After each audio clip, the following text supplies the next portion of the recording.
Perkenalkan, nama saya Claudia Corina dari kelas 10 IPS 1 akan membacakan hikayat yang berjudul Putri Hijau.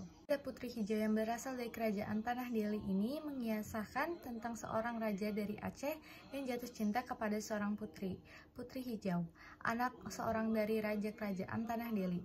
Konon, kerajaan ini wilayahnya dari Langkat hingga ke Riau. Saat ini, sebutan Tanah Deli atau Sumatera Timur adalah wilayah kota Medan dan Kabupaten Deli Serdang. Raja Tanah Deli memiliki 3 orang anak, yaitu Mambang Yazid, Putri Hijau, dan Mambang Hayali. Sebelum Raja mangkat, beliau berpesan kepada putra-putrinya agar saling menjaga dan melindungi satu sama lain. Mambang Yazid menggantikan ayahnya sebagai anak sulung dan pengganti kedua orang tuanya yang telah tiada. Mambang Yazid tidak melupakan tanggung jawabnya untuk tetap memperhatikan kedua adiknya. Mereka bertiga dicintai rakyatnya dan dipercaya sebagai penjelmaan dewa. Dua adik Mambang Yazid tumbuh dan menjelma menjadi pribadi yang matang dan bijaksana.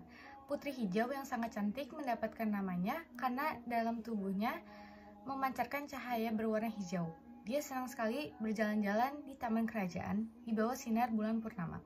Cahaya hijau ini berpedar di langit hingga bisa terlihat sampai ke kerajaan Aceh. Raja Aceh merasa heran dengan cahaya hijau yang itu. Kemudian menugaskan menterinya untuk mencari tahu dari mana cahaya itu. Setelah melakukan perjalanan yang panjang, untuk memecahkan misteri warna hijau itu, Menteri Kerajaan memberitahu Raja Aceh bahwa cahaya hijau itu berasal dari tubuh seorang putri, adik dari Raja Tanah Deli, yang terkenal arif dan bijaksana. Siang dan malam, Raja Aceh memikirkan Putri Hijau. Dia ingin sekali bertemu dan mempersuntingnya. Menteri Kerajaan dikirim kembali ke Kerajaan Tanah Deli untuk meminang Putri Hijau. Mambang Yazid adalah seorang raja yang bijaksana. Dia menghargai keputusan adiknya. Putri Hijau mengatakan ia belum ingin bersuami. Keputusan ini disampaikan dengan hati-hati oleh Mambang Yazid kepada utusan Raja Aceh. Penolakan pinangan ini membuat Raja Aceh murka. Ia memberi titah agar seluruh kapal lengkap dengan senjata dan prajurit disiapkan dan berlayar menuju kerajaan Tanah Deli. Raja Aceh menitipkan pesan agar kerajaan Tanah Deli menyerahkan Putri Hijau. Jika tidak, maka perang adalah jalan yang akan ditempuh. Perang pun pecah dan berlangsung berhari-hari. Mambang Hayali mengubah dirinya menjadi meriam, menembaki prajurit kerajaan Aceh. Tetapi meriam ini akhirnya patah menjadi 2 bagian. Satu terpencal ke Aceh, satu lagi ke Tanah Deli. Raja Aceh berhasil mengalahkan konsentrasi prajurit kerajaan Tanah Deli dengan memberitakan prajuritnya untuk mengisi meriam dengan emas.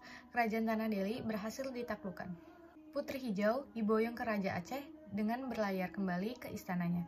Namun, sebelum tiba di Aceh, terjadi badai dan angin kencang di lautan.